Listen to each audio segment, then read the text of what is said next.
قرآن مجید کی آیتوں کو گھر کے دروازوں پر یا دیواروں پر لکھوا لینا، یا وہ لوہے کی جو پلیٹیں ہوتی ہیں اس پہ لکھوا لینا، پتھر پہ لکھوا کر لگوانا کیسا ہے؟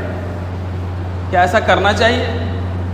تو ہمارے کو تو ایسا لگتا ہے کہ ہاں یہ بڑا اچھا کام ہے بھائی، قرآن کی آیت ہے، برکت ہوگی اور لکھنا چاہیے، ہم مسلمان ہیں۔ لیکن میں آپ کو یہ بتانا چاہتا ہوں کہ علماء نے اس کو مکروہ لکھا ہے کہ ایسا نہیں کرنا چاہیے۔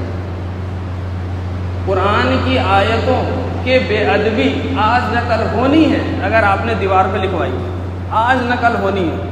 وہ گتا جس پہ چھپا ہوا آ رہا ہے آج نقل آپ اس کو کوڑے میں ڈالیں گے، وہ پتھر آج نقل ٹوٹے گا، وہ پلیٹ جس پہ آیت لکھوائی ہے آج نقل وہ خراب ہونی ہے۔ تو آپ کیوں ایسا کام کرو؟ اللہ کا تو کوئی حکم ایسا ہے ہی نہیں کہ دیواروں پہ لکھ لو، اپنے دروازوں پہ لکھ لو، اللہ کا کوئی حکم نہیں ہے، اللہ کے نبی کا بھی حکم نہیں ہے۔ تو اس کو ایسا کروانا اللہ کے نبی صلی اللہ علیہ وسلم سے ثابت نہیں ہے، علماء نے مکروہ لکھا ہے۔ احتمال کیا ہے؟ بے ادبی کا احتمال، یہ بے ادبی ہو سکتی ہے، اس وجہ سے مکروہ لکھا گیا۔ ایک سوال یہ ہے کہ موبائل کے اوپر، موبائل میں قرآن مجید اور دینی کتابیں ڈاؤن لوڈ کرنا کیسا ہے؟ موبائل کے اندر بہت لوگوں کے سوال رہتے ہیں، لوگ پریشان رہتے ہیں کہ کیا کریں۔ جائز ہے، ڈاؤن لوڈ کیجئے، اس میں پڑھیے، خوب تلاوت کیجئے، کس نے آپ کو منع کیا؟ لیکن اپنے موبائل کو گانے بجانے اور گندی چیزوں سے بھی بچائیے، اپنے موبائل کو ان گندی چیزوں سے بھی بچائیے، ورنہ آپ کے موبائل میں ایک طرف یہ گندی چیزیں، پھر آپ نے قرآن مجید کو بھی ڈاؤن لوڈ کر لیا، پھر آپ نے کتابیں بھی ڈاؤن لوڈ کر لی، یہ تو بہت عجیب سی بات ہے، اس میں بھی بڑی بے ادبی معلوم ہوتی ہے۔ موبائل کو گندگی سے بچائیے اور قرآن مجید اور دینی کتابیں اس میں ڈالیے، کوئی حرج کی بات نہیں، خوب پڑھیے۔ ایک سوال، حضرت عیسیٰ علیہ السلام آئیں گے، آپ جانتے ہیں آئیں گے عیسیٰ علیہ السلام، اٹھا لیے گئے تھے آسمان میں اللہ کی طرف، اور حضرت مہدی رضی اللہ تعالیٰ عنہ بھی آئیں گے، یہ دونوں لوگ آئیں گے۔ سوال یہ اٹھتا ہے، یہ دونوں لوگ جب آئیں گے تو چار جو ہمارے بڑے بڑے امام ہیں، امام ابو حنیفہ ہیں، امام مالک ہے، امام احمد بن حنبل ہے، امام شافعی ہے، یہ حضرات ہیں، ان میں سے کن کی تقلید کریں گے؟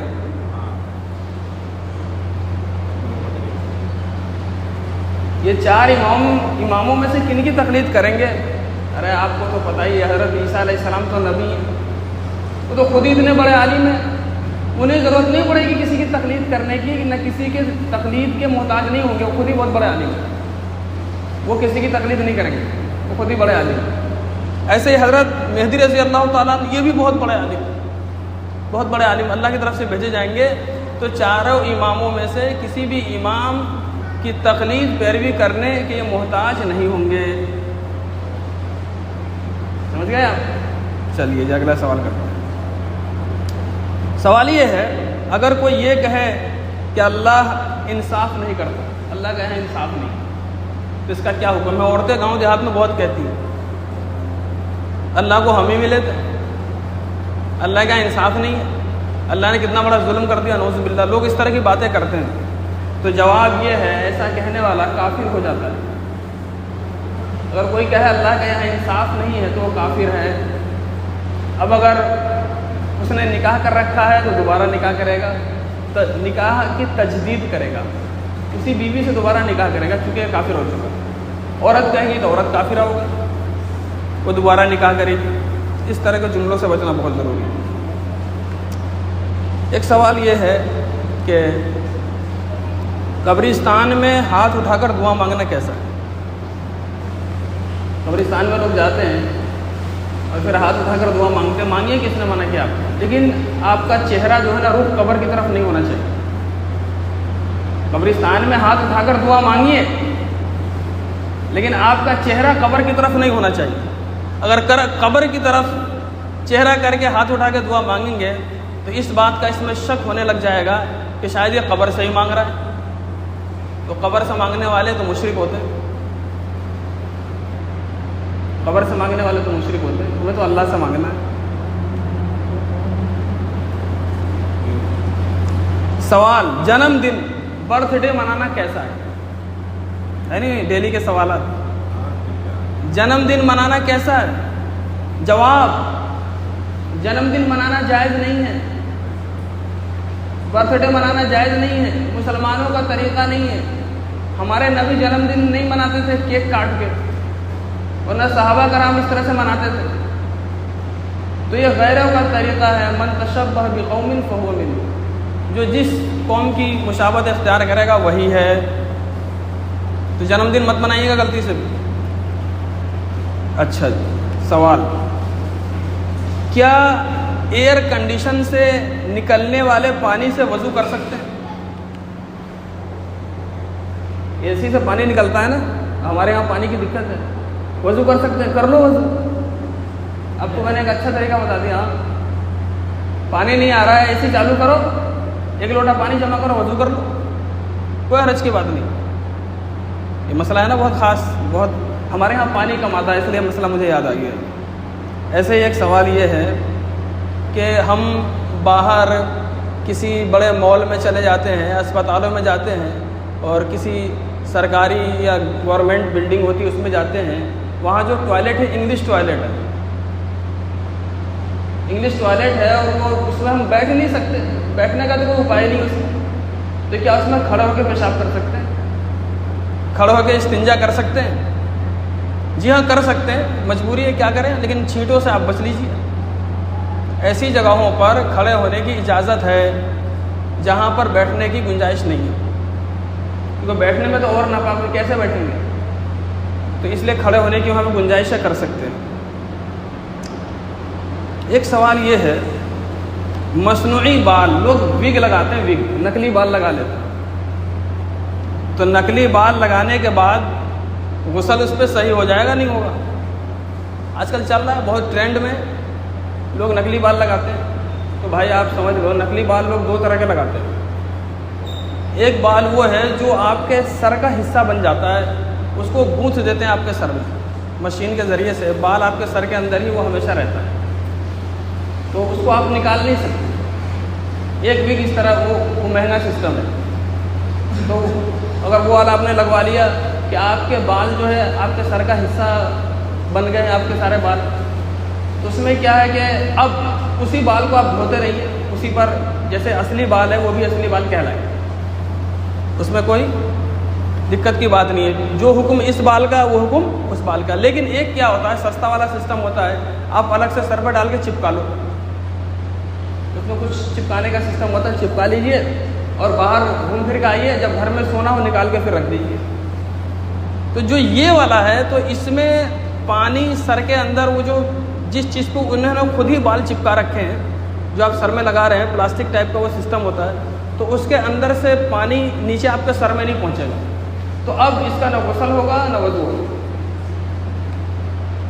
ایک تو سر کا حصہ بن گیا وہ ٹھیک ہے، اس کو آپ نکال نہیں سکتے بالوں کو، وہ تو آپ کا بال ہیں، مشکل ہو جائے گا نکالنا، بہت ناممکن ہے، نکال نہیں سکتے. تو اسی پر ہم غسل کر لیں، اسی پہ مسح کر لیں سر کا تو ہو جائے گا.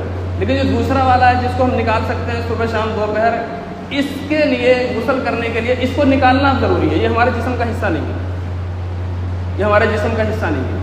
تو یہ بالوں کا مسئلہ ہو گیا. ایک سوال یہ ہے کہ عورتیں اول وقت میں نماز پڑھیں یا آخر وقت میں نماز پڑھیں؟ عورتیں، گھروں کی عورتیں اول وقت میں نماز پڑھیں آخر وقت میں نماز پڑھیں؟ ہمارے یہاں حنفی کیا ہے نا، ہم نمازیں آخر وقت میں پڑھتے ہیں. آخر وقت میں نہیں پڑھتے، صحیح وقت میں پڑھتے ہیں. آخر وقت مجھ سے غلط نکل گیا. تو عورتوں میں یہ ہے کہ اول وقت میں نماز پڑھیں یا آخر وقت میں نماز پڑھیں؟ تو عورتوں کے لیے مسئلہ کتابوں میں یہ لکھا ہے کہ فجر کی نماز کو اول وقت میں پڑھیں. فجر کہاں پڑھیں؟ اول وقت میں. باقی جو 4 نمازیں ہیں جب مسجد میں نماز ہو جائے تب پڑھیں. فجر پڑھے اول وقت میں، ٹائم ہو گیا، اذان ہو گئی، پڑھ لیں. اور جو دوسری جتنی نمازیں ہیں وہ جب مسجد میں نماز ہو جائے اس کے بعد وہ پڑھے گی.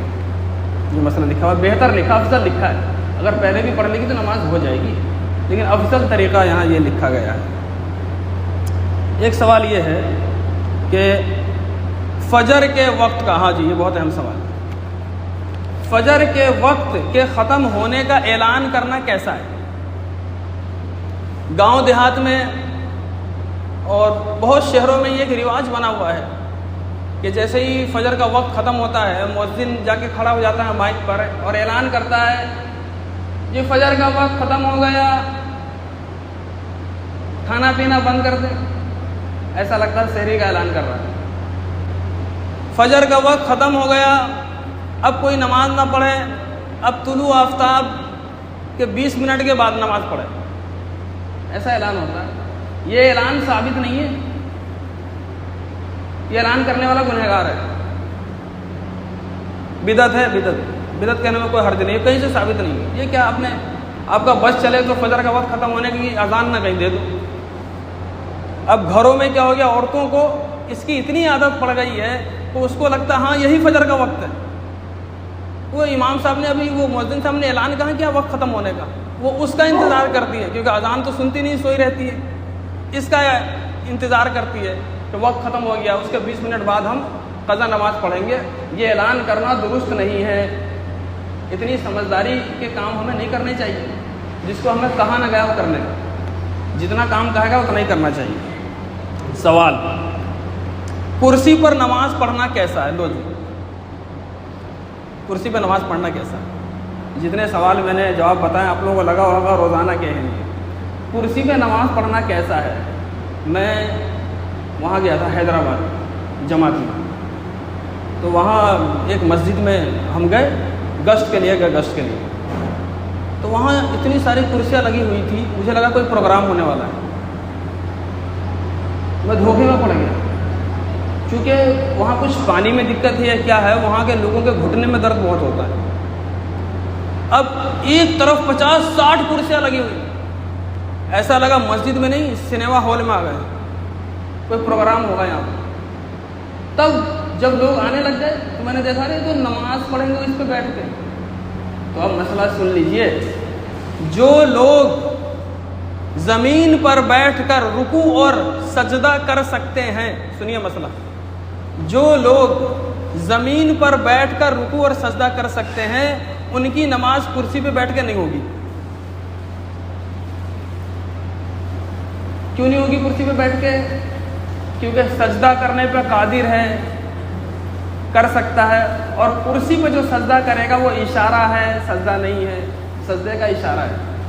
تو جو آدمی حقیقت کا سجدہ کر سکتا ہے وہ اشارے سے سجدہ کرے تو کیسے ہو جائے گا سجدہ؟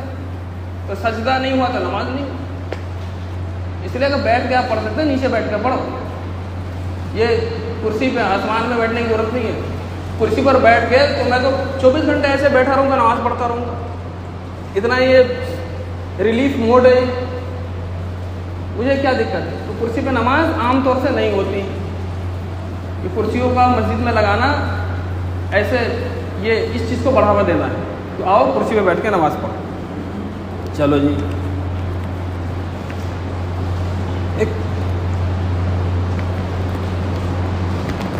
ایک سوال یہ ہے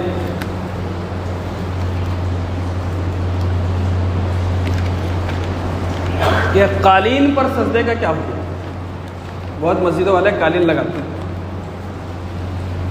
قالین پہ سجدے کا کیا حکم ہے؟ قالین پہ تو قالین پہ سجدے کا یہ حکم ہے کہیں بھی کہ ہم جب اپنی پیشانی کو دباتے ہیں، ناک کو دباتے ہیں اور ہماری پیشانی اور ناک ٹک جاتی ہے، زمین پر ٹک جاتی ہے، تو اس پہ سجدہ ہو جائے. گدے پہ سجدہ کیوں نہیں ہوتا؟ کیونکہ جتنی بھی ناک دبا لو، پیشانی دبا لو، نیچے گدا ہی آ رہا ہے. یہ حصہ ہمارا پیشانی ٹکتی نہیں، ناک ٹکتی نہیں، اس لیے گدے پہ سجدہ نہیں ہے. تبھی تو کہتے ہیں کہ ٹرین کی سیٹ پر بیٹھ کے نماز نہیں ہوگی. کیوں؟ کیونکہ گدا ہے، گدا ہے. ایک اور مسئلہ ہے اس میں، ایک اور مسئلہ ہے اس میں قیام بھی نہیں ہو پاتا. تو گدا ہونے کی وجہ سے تو موٹی موٹی قالینیں شوقین لوگ لے آتے ہیں بڑھیا کوالٹی کی.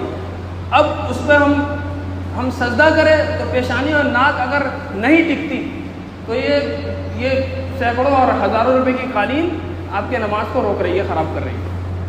تو اس لیے مسجدوں میں جو قالین آنی چاہیے وہ پتلی ہونی چاہیے. ہم اس کا بہت دھیان رکھتے ہیں. میں نے امام کے پاس بھی یہاں پر زیادہ موٹا کچھ لگانے نہیں دیا کسی کو، اور لوگوں کو بچے رہے تو ان کو لگتا ہے ثواب ملے گا، تو 10-12 مصلے امام کے امام ہی پر لگا دو، اس پہ آرام سے امام صاحب گدے پہ نماز پڑھیں گے۔ نماز گدے پر پڑھنے کی چیز نہیں ہے، نماز کے لیے جو جگہ ہے وہ سخت ہونی چاہیے، جیسے پتھر ہے، سمجھ میں آ گئی بات؟ تو قالین کا یہ مسئلہ ہے، دبانے کے باوجود پیشانی اگر نہیں ٹکی تو نماز نہیں ہوگی۔ بغیر ٹوپی کی نماز پڑھنا کیسا ہے؟ عام رواج ہے آج کل بغیر ٹوپی کے لوگ نماز پڑھتے ہیں، بغیر ٹوپی کے لوگ نمازیں پڑھتے ہیں، کیسا ہے؟ بے ادبی ہے جی۔ اللہ نے ایک ڈریس بنائی ہے کہ تمہیں اس میں رہنا ہے اور تم ٹوپی پہن کے نماز پڑھو، علماء نے اس کو اختیار فرمایا ہے، تو آپ کیوں زیادہ سمجھداری کر رہے ہیں؟ کبھی ایسا موقع لگ گیا ٹوپی نہیں ہے، کہیں گر گئی یا جیب میں نہیں ہے، رکھنا بھول گئے، کیونکہ ہمارے یہاں تو رواج ہے نا، مسجد سے باہر جیسے نکلتے ہیں ٹوپی جیب کے اندر، انسان مسجد سے باہر ٹوپی جیب کے اندر، تو ٹوپی کئی بار گھروں میں رہ جاتی ہے، کہیں بھول جاتے ہیں، الگ بات ہے، لیکن مستقل آپ ٹوپی نہ پہننے کی عادت ڈالیں گے تو یہ وہ عادت ہے جو آپ کے نماز کے ثواب کو گھٹا رہی ہے، آپ بے ادب آدمی ہیں، اللہ کے سامنے ادب سے نہیں گئے۔ آدھی بازو کی ٹی شرٹ، شرٹ، بنیان، کرتا میں نماز پڑھنا کیسا ہے؟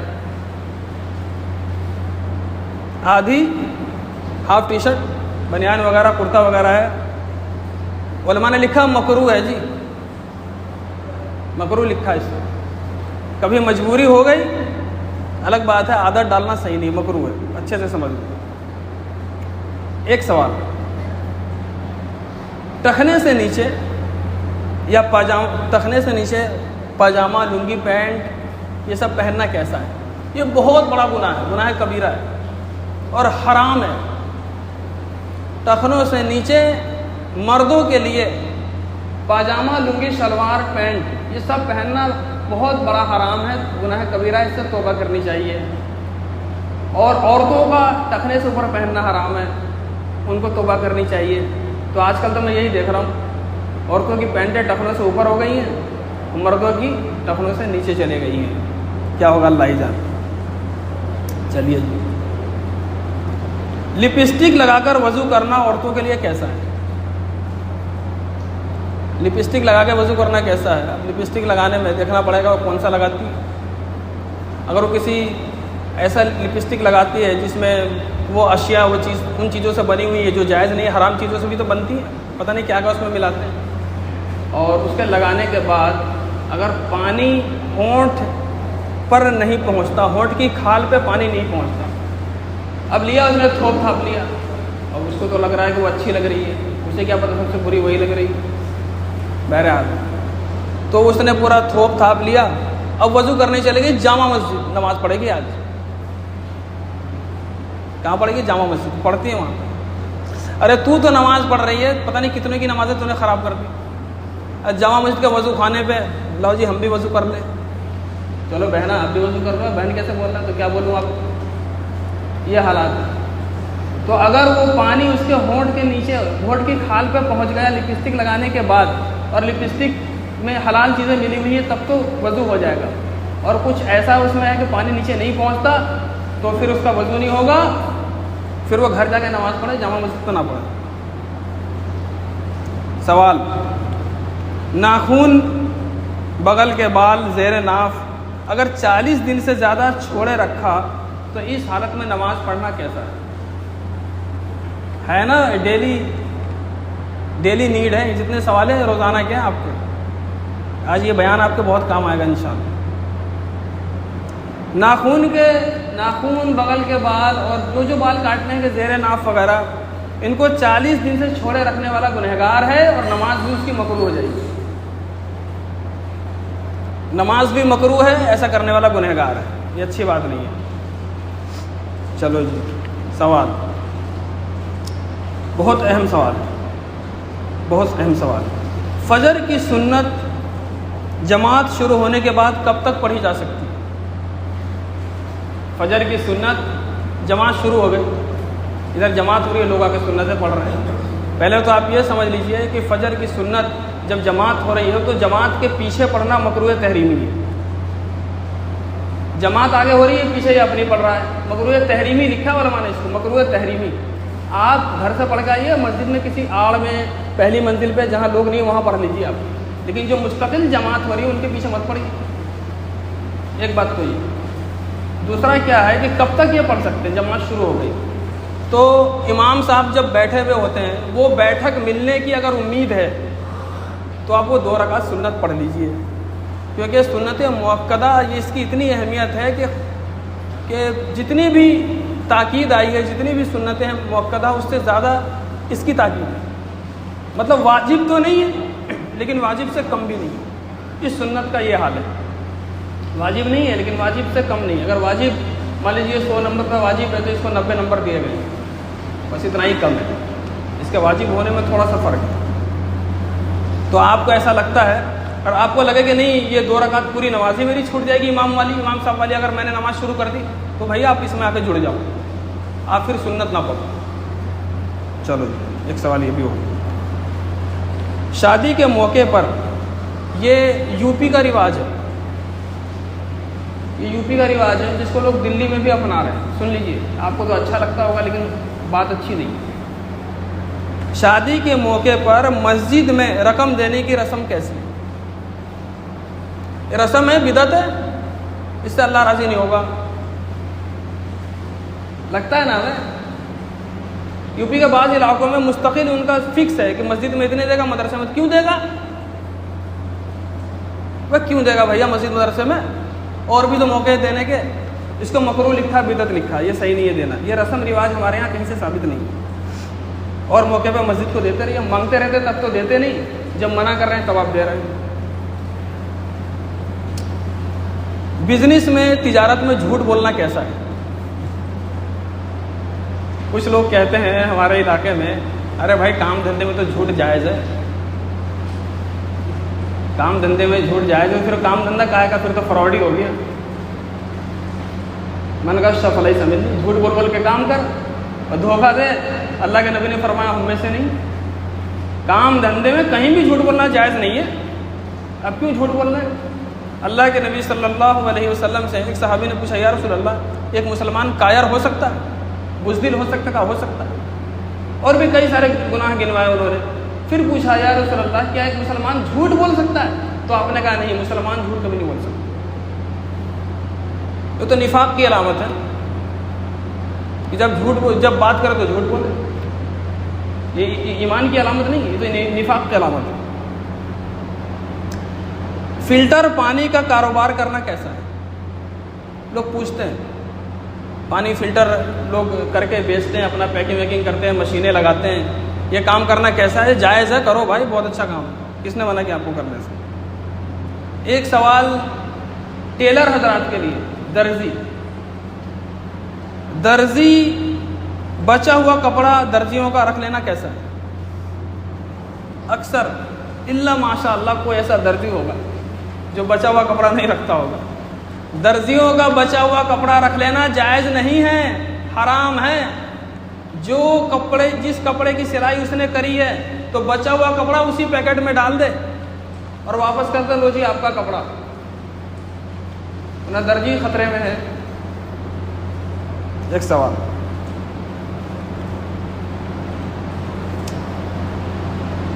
ڈپوزٹ ایڈوانس پگڑی پر دکان مکان لے لینا اور کرایہ کم کروا لینا کیسا ہے؟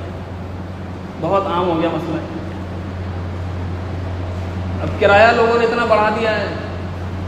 ایک جگہ کا کرایہ جس کا کرایہ ہونا چاہیے 5,000 لوگوں نے کر دیا، اس کا کرایہ 10,000 کر دیا.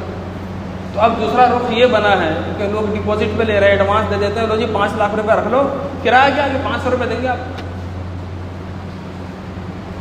تو علماء نے اس کو حرام لکھا ہے، یہ جائز نہیں ہے ایسا کرنا. اس میں مسئلہ یہ ہے کہ جیسے اگر ڈپوزٹ نہیں دیتے تو اس جگہ کا کرایہ 5,000 تھا، ڈپوزٹ دیتے ہی اس کا کرایہ 500 ہو گیا، تو 4500 کا فرق پڑ گیا ایڈوانس دینے سے. اور وہ ایڈوانس ایسا ہے کہ پھر واپس لے جائے گا. جب یہ خالی کرتا ہے تو 5 لاکھ روپے اس کو بالکل ویسے کے ویسے مل جاتے ہیں، لو جی آپ کی امانت آپ کی سیوا میں. تو سارے پیسے ویسے ہی لے کے چل دیتے ہیں. تو یہ عام کرایہ بغیر ڈپوزٹ کے 5,000 تھا، اور ڈپازٹ دینے کے بعد کرایہ ہو گیا 500، تو 4500 کا جو ڈفرینس ہے، تو ڈپازٹ دے کر اس کمرے میں، اس مکان میں رہنے والا 4500 روپے ہر مہینے سود لینے والا ہے، سود خور ہے، سود خور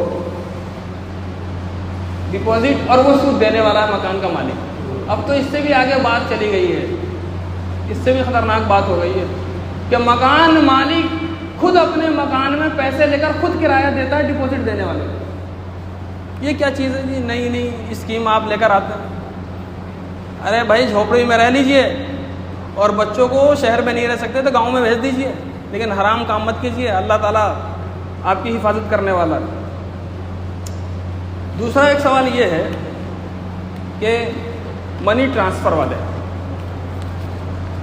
موبائل والے منی ٹرانسفر کرتے ہیں، کچھ وہ پیسے لیتے ہیں، وہ محنت کرتے ہیں نا بھائی، ارے وہ دکان لے کے بیٹھے ہوئے ہیں، بجلی چل رہی ہے، کمپیوٹر لے رکھا ہے، منی ٹرانسفر 10,000 روپے کا آپ کا ٹرانسفر کیا تو 50 روپے وہ بھی رکھ لیتا ہے، جائز ہے۔ منی ٹرانسفر والوں کا کاروبار بالکل جائز ہے، کوئی حرج کی بات نہیں، بس اس میں کوئی دھوکہ دھڑی نہ کرے۔ ایک بہت اہم سوال ہے، اس سوال کو سن کر علماء کرام برا مانیں گے اس کے جواب سے۔ سوال یہ ہے کہ علماء کرام کا بیانات کے بدلے میں کہیں جا کر پیسے لینا کیسا ہے؟ جی مولوی صاحب پیسے تو آپ لے لیں گے، سدھرے گا کوئی نہیں، آپ لے لو پیسے، آپ پیسے لے لو، یہ دین کا کام نہیں ہے، آپ کو لگتا ہو۔ اللہ کے نبی صلی اللہ علیہ وسلم بیان کرتے تھے تو پیسے لیتے تھے، صحابہ کرام پیسے لیتے تھے، یہ کیا آپ نے نئی چیز سیکھ لی؟ ارے بڑی مجبوری میں تو مدرسے میں جو پڑھنے پڑھانے میں جو تعلیم وقت دیتے ہیں اس کی اجرت کو جائز قرار دیا گیا ہے۔ آپ تو گھوم پھر رہے ہیں جی، میں کس سے آؤں گا؟ ایروپلین سے آؤں گا، اور VIP اس میں آؤں گا، اور آنے کے اور لوں گا 50,000 روپے، کیونکہ میں تو بہت بڑا عالم۔ تو جتنا بڑا بھی عالم ہے ایک بھی نہیں سدھرے گا، کیونکہ تو خود ہی نہیں سدھرا۔ ایک سوال، ایک آدمی حرام کاروبار میں ہے اور اس کا سارا مال حرام کا ہے، اس سے قرض لینا کیسا ہے؟ ارے تمہارا بھی سب حرام کر دے گا، جائز نہیں اس سے قرض لینا، مت لینا اس سے قرض ہوگا۔ بینک سے جو انٹرسٹ ملتا ہے، سودی رقم جو بینک والے ہمیں دیتے رہتے ہیں، سیونگ اکاؤنٹ ہے اور کچھ کسی اور اکاؤنٹ پہ، تو اس میں جی جناب کیا کریں ان پیسوں کا؟ تو ان پیسوں کا جو کوئی بہت مجبور لاچار ہو ان کو دے دو، آپ مت استعمال کرنا اس کو۔ ایک بہت ہی عام سوال ہے، خاص طور پہ کمیٹی والے حضرات کو سننا چاہیے، جو مسجدوں کو مدرسوں کو سنبھالتے ہیں، کہ ایک مسجد کی رقم یا ایک مدرسے کی رقم، ایک مسجد کا سامان، ایک مدرسے کا سامان دوسری مسجد میں دینا کیسا ہے؟ بالکل بھی جائز نہیں ہے۔ ہمارے مسجد میں سڑ جائے گی، سڑنے دو، ہم دے نہیں سکتے اس کو، یہ مسئلہ ہے۔ ایک مسجد کے نام پر پیسہ جمع کیا، فلاں مسجد بن رہی اس کو دے دیا، جائز نہیں ہے۔ آپ اپنے لیے جمع کر رہے ہو، اپنا بناؤ، آپ اپنا بناؤ، زیادہ دوسروں کی فکر نہ کرو اس معاملے میں۔ مسجد کا ایک چیز مسجد میں ہی استعمال ہوگی، آپ کی چیز نہیں ہے۔ مسجد کی چھت پر ٹاور لگوانا کیسا ہے؟ ناجائز ہے، حرام ہے۔ مسجد کے چھت پر ٹاور لگانا جائز نہیں ہے، سارے نمازی کسی نہ کسی مرض کے مریض ہو جائیں گے اور پتہ نہیں کیا کیا ہونے لگ جائے گا۔ بلڈ، ہم اسپتالوں میں جاتے ہیں، لوگوں کو خون کی ضرورت پڑتی ہے، خون دینا تو جائز ہے ہی۔ سوال یہ کیا گیا ہے کہ غیر مسلم کو خون دینا کیسا ہے؟ ارے دیجیے آپ ان کو خون، اچھی بات ہے، آپ کا خون ان کے اندر چلا جائے گا تو ایمان کا کچھ اثر تو آئے گا۔ خون دینا چاہیے، سب کو خون دیجیے، یہاں تو زندگی موت سے لوگ کھیل رہے ہیں۔ کالا کپڑا پہننا کیسا ہے؟ کالا کپڑا بالکل ٹھیک ہے، محرم کے مہینے میں مت پہننا، لوگ آپ کو شیعہ سمجھ لیں گے۔ عورتوں کو گاڑی چلانا کیسا ہے جی؟ یہ تو مردوں کا کام ہے، پھر عورت رہی کہاں؟ پھر عورت کہاں رہی؟ تو گاڑی چلا، ہوائی جہاز چلا، جو چلا، تجھے کون روکتا ہے؟ یہ کوئی پوچھنے کا سوال نہیں ہے۔ ایک سوال یہ ہے، کیا کھانا کھانے کے بعد میٹھا کھانا سنت ہے؟ نہیں ہے۔ کھانا کھانے کے بعد میٹھا کھانا سنت نہیں ہے۔ اتنی فراوانی تھی کہاں ہمارے نبی کے زمانے میں کہ کھانا بھی کھا رہے ہیں اور میٹھی چیز بھی آ گئی؟ ایسا تھا کہاں؟ آپ لوگوں نے کھانا کھانے کے نئے وہ کر رکھے ہیں، ایسا کچھ بھی نہیں ہے۔ اچھا جی، مونچھ کے بال اتنے بڑے مونچھ رکھ لیے کسی نے, بڑی بڑی مونچھیں ہو گئی, اور پانی پیتے وقت مونچھ کے بال پانی میں آ رہے ہیں. پانی میں مونچھ کا بال چلا گیا تو کیا پانی ناپاک ہو جائے گا؟ نہیں ہوگا بھیا, پانی ناپاک نہیں ہوگا, لیکن مونچھیں تو کاٹ لو. اتنی بڑی مونچھیں رکھنے کی کیا ضرورت ہے آپ کو؟ ایک بہت اہم سوال سن لیجیے گا. محلے کے ذمہ دار امیدوار کی طرف سے الیکشن کے موقع پر مٹھائی اور دعوت آتی ہے, اس میں جانا کیسا؟ یہ مٹھائی دعوت نہیں ہے, رشوت ہے. اور الراشی والمرتشی کلاہما فی النار, رشوت لینے والا دینے والا دونوں جہنم میں. لیتے ہیں بہت گلی محلوں میں, جو دعوتیں آتی دعوت نہیں ہے, اور پورے سال کہاں بھول جاتے ہیں امیدوار آپ کو, اسی وقت کیوں دعوت دیتے ہیں؟ مت جانا ان کی دعوتوں میں. یہ ووٹ دینے کے لیے رشوت ہے. ایک بہت اہم بات سمجھ لو آپ اچھے سے, بیعانہ کی جو رقم ہوتی ہے, یعنی کوئی سامان یا مکان دکان, اس پر کسی نے بیعانہ دے دیا کہ چیز ہمیں چیز پسند آ گئی. مان لیجیے 50 لاکھ کا مکان تھا, 5 لاکھ بیعانہ دے دیا کہ یہ مکان میں نے خرید لیا آپ سے. اب وہ جا کے کہتا ہے جی مجھے نہیں لینا ہے, میں آپ سے مکان نہیں لے سکتا, میرے ساتھ کچھ دقتیں ہیں, میں پیسے بھی نہیں دے سکتا, جہاں سے پیمنٹ آنی تھی وہاں رک گئی ہے, کہ آپ میرے پیسے واپس کر دو. کہتا نہیں بھیا, بیعانہ کی رقم واپس نہیں ہوتی. اس میں سب برابر ہے, کسی کوئی ہندو مسلمان کچھ نہیں. بیعانہ کی رقم کو رکھ لینا حرام ہے. واپس کرو, چلو یار نہیں لے سکتا کوئی بات نہیں, لے واپس لے. ایک تو یہ بیعانہ کی رقم رکھنا جائز نہیں ہے, چاہے اس کی وجہ سے جتنے دن بھی آپ کا مکان چاہے 5 سال تک بکنے سے رک جائے, وہ رقم اگر اس نے جگہ نہیں دی تو واپس کرو, کسی بھی حال میں رکھنا جائز نہیں ہے. ایک یہ ہے کہ مکان 50 لاکھ کا بکنا تھا, 50 لاکھ کا میں نے بیچ دیا, میں نے 5 لاکھ روپے بیعانہ کے لے لیے. اب کسی نے مجھے آ کے آفر کر دیا بھائی 80 لاکھ میں خریدوں گا. ایسا کرتا ہوں یار, بیعانہ ڈبل رقم کر کے واپس کر دیتا ہوں. تو وہ آیا, اس نے کہہ دیا بھائی مکان ایسا میں نہیں بیچوں گا, اپنا بیعانہ واپس لو, اپنا بیعانہ واپس لے لو. وہ کہتا تجھے پتا ہے بیعانہ واپس کرتے تو ڈبل لیتے ہیں. کہتا نہیں یار یہی لے لے, ڈبل کیا کرے گا, میرے ساتھ دقت ہے. کہا نہیں ڈبل لوں گا. تو اس کا یہ ڈبل رقم لینا جائز نہیں ہے, اور اس کا ڈبل رقم لینا جائز نہیں ہے, اور اس کے جو بیعانہ کی جو رقم ہے جو اس کو دی وہ بھی جائز نہیں ہے. نہیں سمجھا؟ یعنی بیعانہ کی رقم کو ڈبل کر کے واپس دینا, میں نے جو لے رکھی تھی وہ جائز نہیں ہے. جتنی رقم تھی اتنی آپ واپس کر دو, کہ مجھے تجھے مکان نہیں بیچنا, ڈبل کر کے نہیں بیچنا. تو اس طریقے سے یہ وبا ہمارے یہاں بڑی عام پھیلی ہوئی ہے. خاص طور پہ جو لوگ مکان کو بنانے کا کاروبار کرتے ہیں ان کو اس پہ یہ دھیان رکھنا چاہیے کہ اتنا اچھا کام ہے. ایک سوال کیا ہے کہ لوگ ڈیلروں کی, جو ڈیلر ہوتے ہیں مکان دکان خرید بیچ کرنے والے, ان کے یہاں ایک مشہور ہے کہ دونوں طرف سے وہ کمیشن لیتے ہیں. جائز نہیں ہے. کیوں جائز نہیں ہے جی؟ ارے محنت کر رہا ہے بیچنے کے لیے, بکوانے کے لیے محنت کر رہا ہے, خریدوانے کے لیے, آپ کو بتا دیا اس نے کہ میں اتنا % لوں گا, بالکل جائز ہے. بس دھوکہ دھڑی نہ کریں. ڈیلر دونوں طرف سے جو رقم لیتے ہیں سامنے والے سے فکس کر لیں کہ میں 20,000 روپے لوں گا آپ سے, میں 20,000 روپے لوں گا ان سے, یا میں جتنے کا مکان بکے گا 1% اس میں سے میں لوں گا, جتنے کا بکے گا آپ کا 1% میں لوں گا. دونوں کی طرف سے محنت کر رہا ہے نا, جو ڈیلر ہوتے ہیں دونوں کی طرف سے محنت کرتے ہیں, بالکل جائز ہے. بس ڈیلر اتنے اچھے کام کو, اتنا ان کا اچھا کام ہے, لوگوں کے رہنے کا انتظام کرتے ہیں, ان کے کاروبار کا انتظام کرتے ہیں, ان کا ایک سسٹم اچھا بنا دیتے ہیں. اگر حلال طریقے سے اور دھوکہ نہ دے کر کرے تو جائز کمائی ہے. وہ تو جھوٹ بول کے, مجھے تو لگتا ہے دنیا میں سب سے زیادہ کوئی جھوٹ بولتا ہوگا تو ڈیلر ہی ہوگا. جھوٹ کا تو کاروبار کر رکھا ہوا, وہ تو کبھی بھی سچ بولتے ہی نہیں. تو جھوٹ نہ بولے, سچ بول کے سچا کاروبار کرے, بالکل جائز. یہ بہت ساری باتیں تھیں, روزانہ آپ لوگوں کو اس کی ضرورت آتی ہے. میں نے سوچا آج یہی آپ لوگوں سے بتا دیں. اللہ تعالیٰ اپنی عمل کی توفیق نصیب فرمائے.